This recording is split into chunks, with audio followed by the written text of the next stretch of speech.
Now, for centuries, British missionaries left these shores to share their faith with nations who had never even heard the message of Christianity. Nowadays, increasingly, the people who received our missionaries are sending their own to us here, as Pam has been finding out.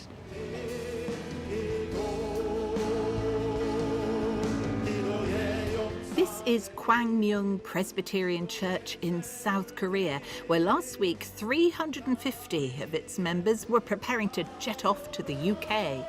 On arrival, the Koreans are sent all over the country in small teams. And this is one of the host churches, Hope Chapel in Bristol. Way back in 1992, when I was just starting some youth work here in the city, I read a book, and it was about a church in Korea and how they prayed and the way they prayed, but also they had prayer cells, sort of small little closets that people would go in to pray. I love their style. So when the opportunity was given to me, would you like to host a team from Korea coming to pray? I said, yeah. And then we thought, we'll build some prayer huts. So that's how it happened. To sort of get your head around the fact that some people would pay out of their own pocket to fly from one side of the world to another for us and for our nation is just very moving. Prayer isn't just confined to the purpose-built huts, though.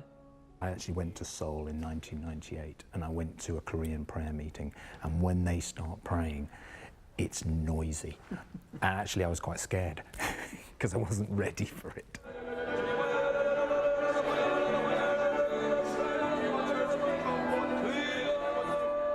The prayer continues into the night, often in a quiet and reflective way, but the volume and energy increases again as their church leader, Pastor Choi, arrives. Why have you brought 350 members of your church here to the UK? 영국 교회에 우리가 비친 것은 약 130. First of all, we South Korean Christians carry huge appreciation to British people because of many missionaries. Because of that, we have seen God's blessing in our land and the growth of church and many people being saved. And we want to share God's blessing with people in the UK. We learn so much from them. They just have an amazing, amazing heart to serve, amazing heart to bless. So while you are here, what will they be praying for? Our team will set 5 hours from midnight to 5 in the morning to cry out to God for the revival for the UK. One last thing I want to share with you. You, brothers and sisters in the UK, you have to wet your lands with tears of prayer, and God will answer. God will do amazing thing in this country. Well,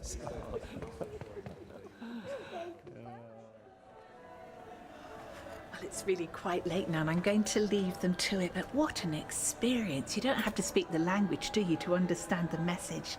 People from different sides of the world united in the loving fellowship of prayer.